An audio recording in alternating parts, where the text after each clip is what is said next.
Hi, congratulations on your new RV. We're really excited for you.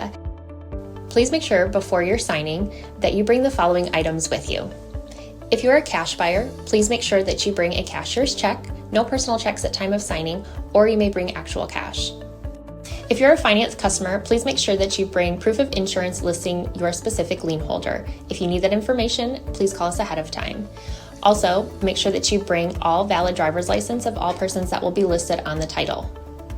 If you have a trade that you're trading in with us, please make sure that you bring your 10-day payoff as well as your title and all persons who will be listed on the title of that trade. Arrive 30 minutes early before your appointment time so we can properly inspect your unit, and also make sure that you have the fridge on and running prior to arrival. If you have any questions, please feel free to give us a call at 810-686-0710. Thanks so much. Have a great day. Hello, this is Mike with TradeWinds RV Center, here to congratulate you on your purchase of your Montana High Country 385 BR fifth wheel. You guys have picked a beautiful unit here. I'm going to walk you around it, show you how to use a few things to get the best out of your camping experience. Let's start by talking about arriving at the campsite. A couple things to take into consideration when parking. On your campsite, furthest thing that's going to come out is your awning, but specifically leave room out for your slide. Then on your off campsite, of course, you want you to leave your room for your slides open over here. 3 big ones. And then I want you to think about where your power and water connections are going to be.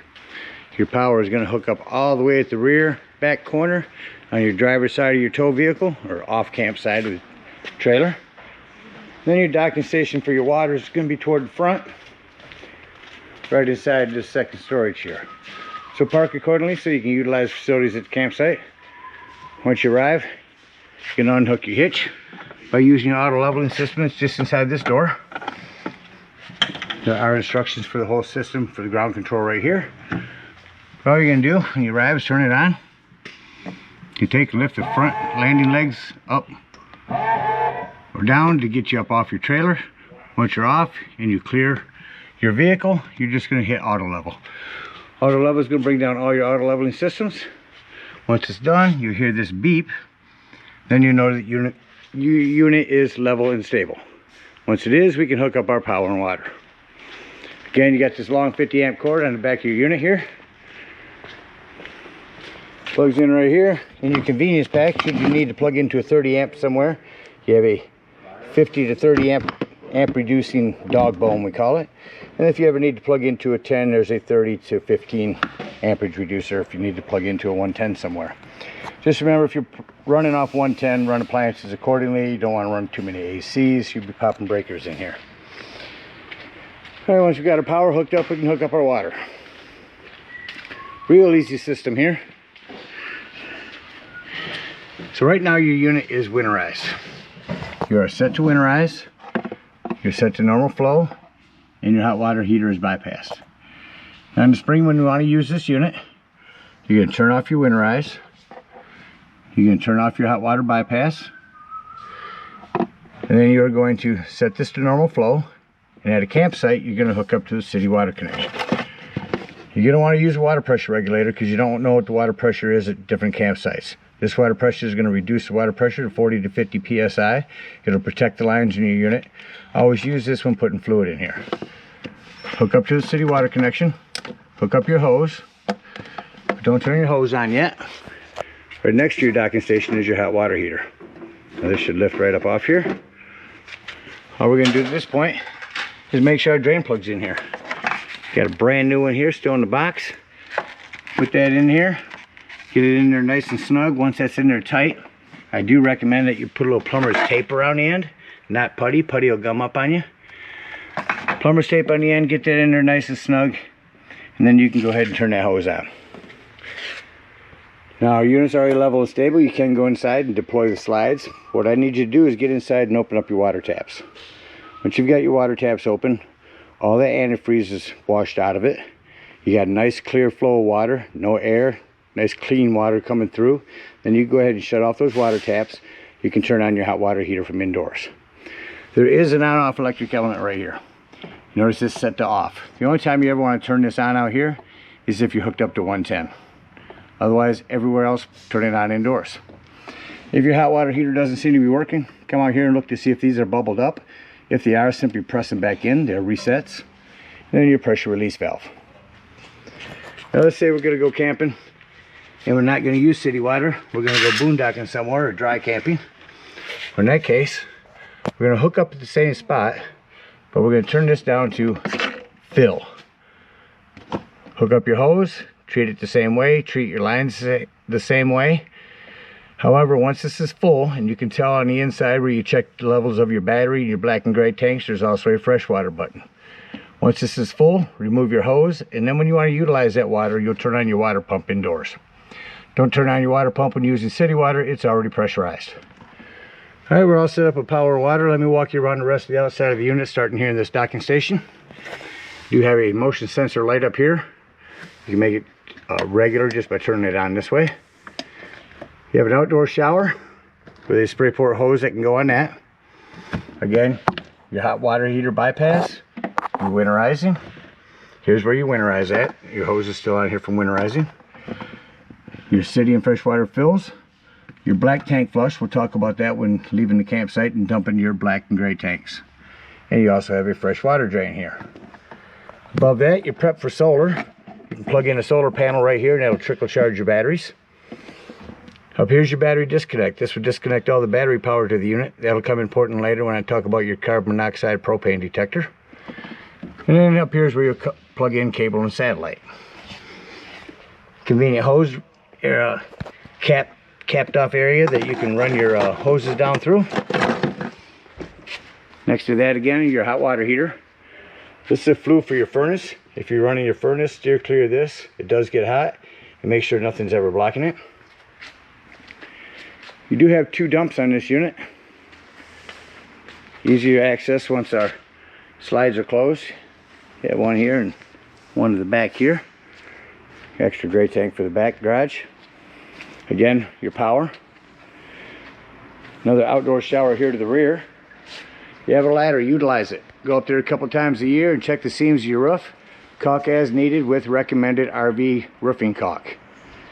You also are prepped for a Furrion backup camera. Device you can purchase from our store. It sits on the dash of your tow vehicle.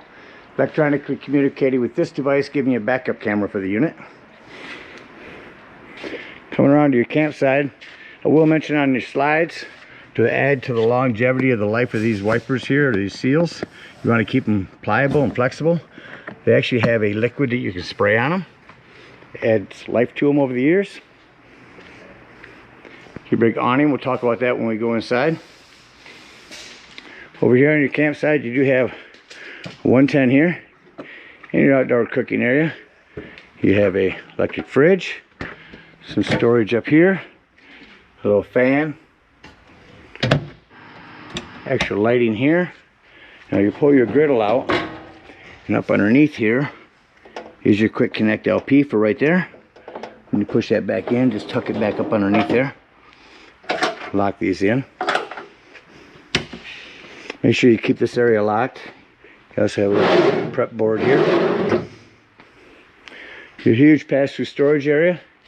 Got a couple of 110s up here. You can plug in the cable. Again, a motion sensor light. Set a TV out here as well. Propane is on a regulator. So if you open it up, you'll see it turn green. Green means that you have gas. You have to move it over to this one. Your hydraulics for your leveling system. There, turn green. On the front here, your storage and your batteries. Check your battery posts now and then. Make sure those haven't wiggled loose over time. You have a docking light, as well as docking lights on the front of the unit. That about covers everything out here. Let's go take a look inside your unit.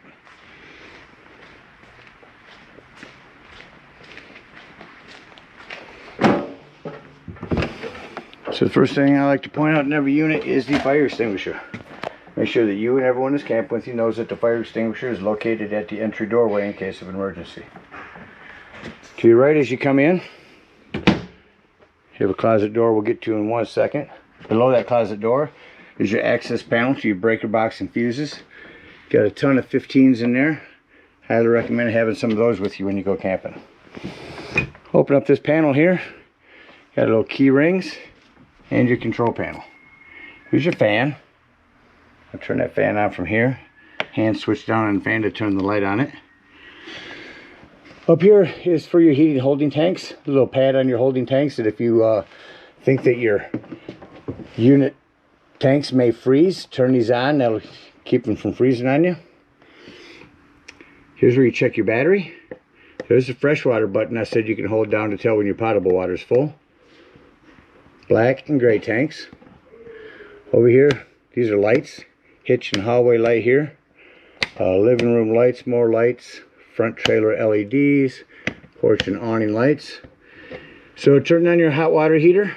Turn it on here if you're using electric. Turn it on here if you're using gas. It does make a difference.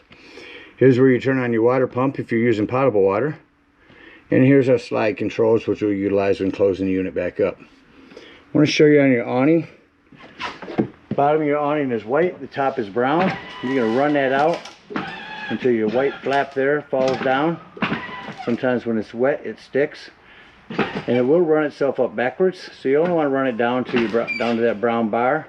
Keep an eye on it and run it out. Make sure you don't run it out too far. Your awning actually runs in rather quickly.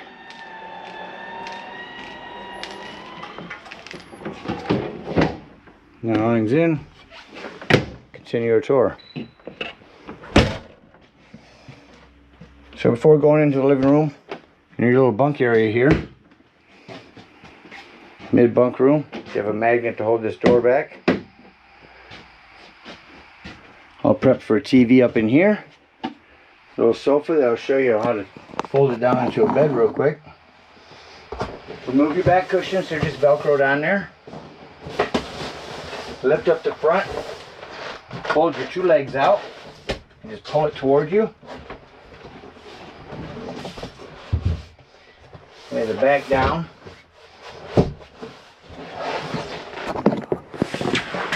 And just like that, you have your sleeping quarters. Reverse the process to put it all back. Make sure you lift the back up first so you don't damage anything. I find standing in the middle gives you good leverage to fold these in and jackknife this down.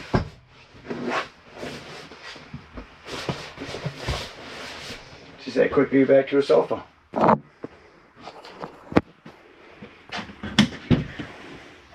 These are individual one-touch lighting. Just making a good night light. Coming out into the living room. Here in the wall is your thermostat. We're going to crank your air on.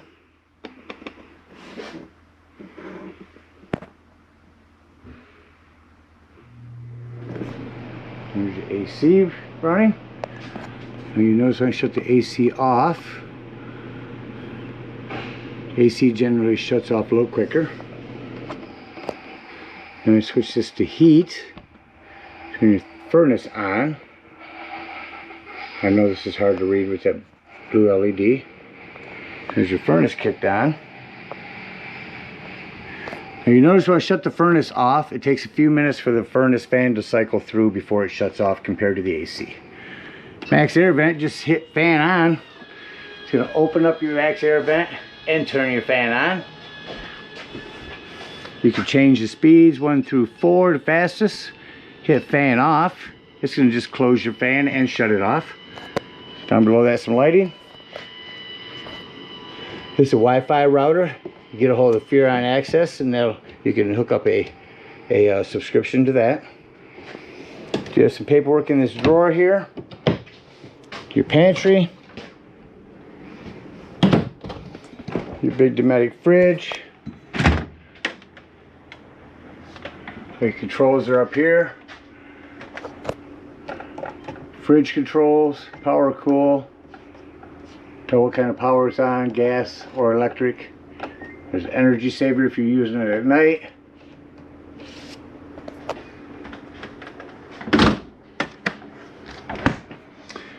Self-explanatory microwave. Does have a 2-speed vent and a light. Have a panel light here. turn this on to the light, hit your spark, and there's your flame. So same thing on your oven. Just turn this to light, hit your spark down here, and then set it to the desired temperature.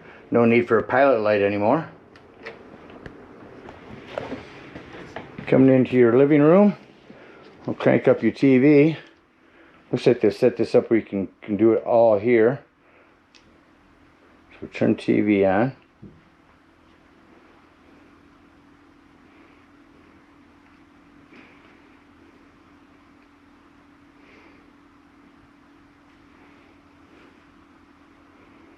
Try to get channeling here.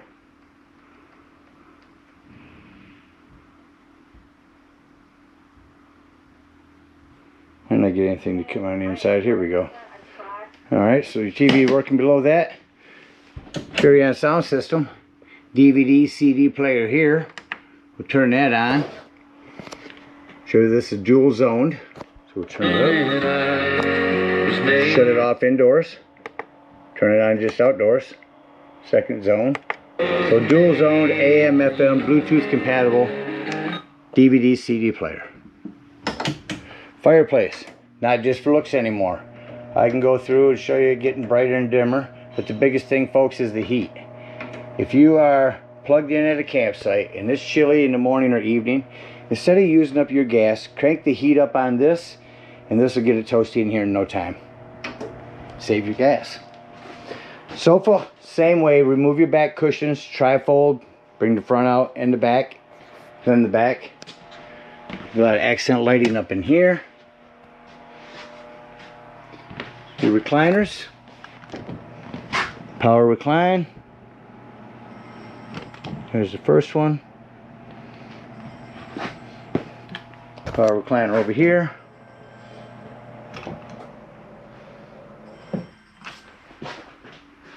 On the side of your island, down here, is a 12-volt carbon monoxide propane detector.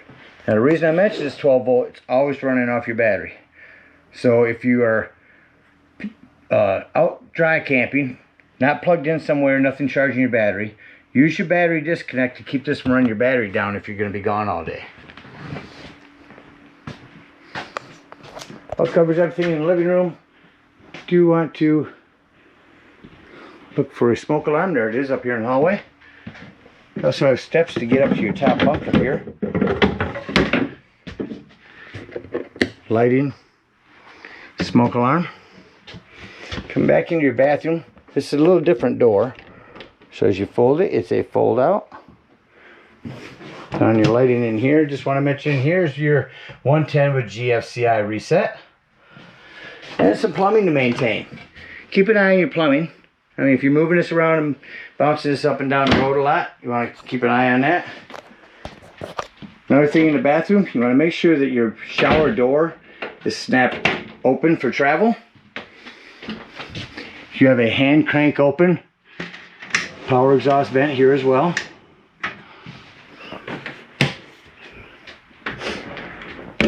Lastly, coming back into your bedroom, here's your lighting. Another smoke alarm back here, your separate thermostat, which will turn the air on real quick.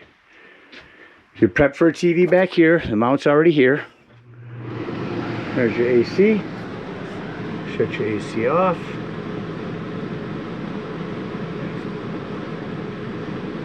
Shut that off. Up above the bed, you have your one-touch lighting on both sides.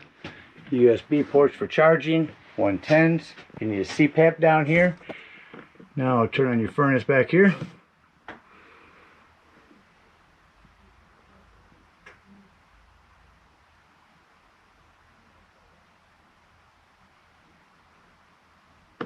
There that goes. Again, it'll take a minute to cycle through. You do have storage up underneath your bed, in your closet, storage, and you're prepped for a washer and dryer. And lastly, your closet. Make sure that this door is snapped for travel.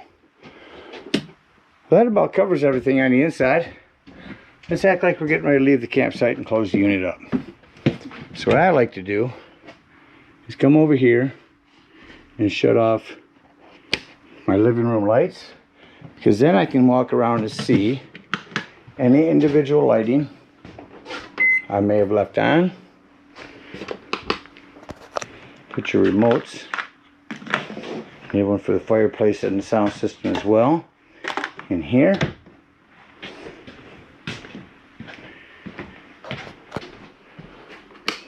As you notice, there's a lot of individual lighting here. All of our lights are off out there.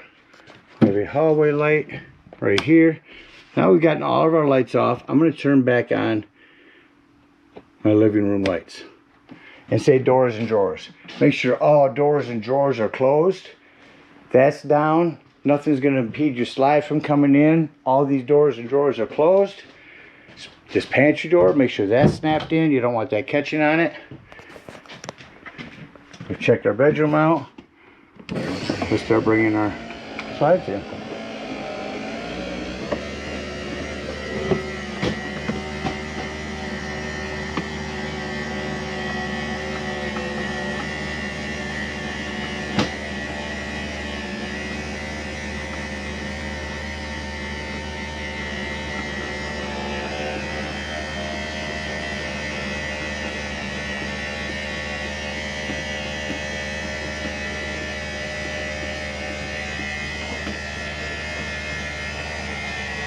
Pretty deep slides on this thing.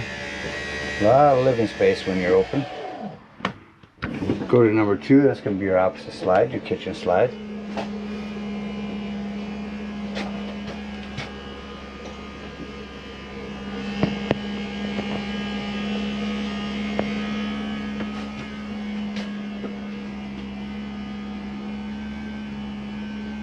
And even when you can't see the slides, you can hear them. I do want to go up in here into the bedroom and make sure this bedroom door is closed, even though it doesn't look like it would impede with it. Actually, it's magneted open, so that is fine. We bring in our mid-bunk room. Make sure that your bed is back in the sofa position. Nothing's between your bed or your sofa and your desk area. And then lastly, your bedroom slide.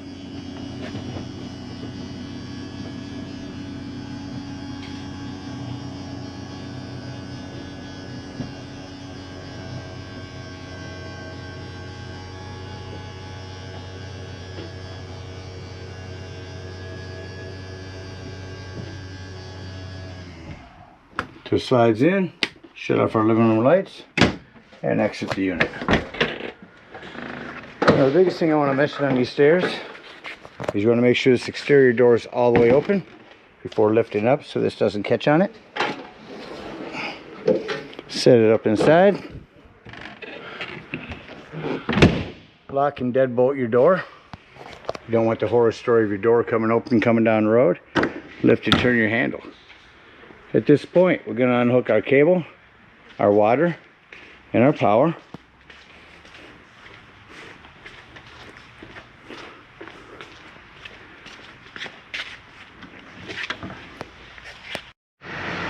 Now we're going to come back to our auto leveling system, turn that back on.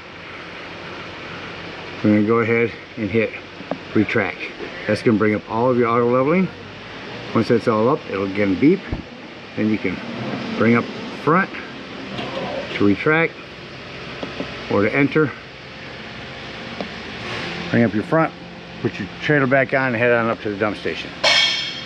Now, if you are out dry camping, you got a low point drain back here you can dump where you're out camping at.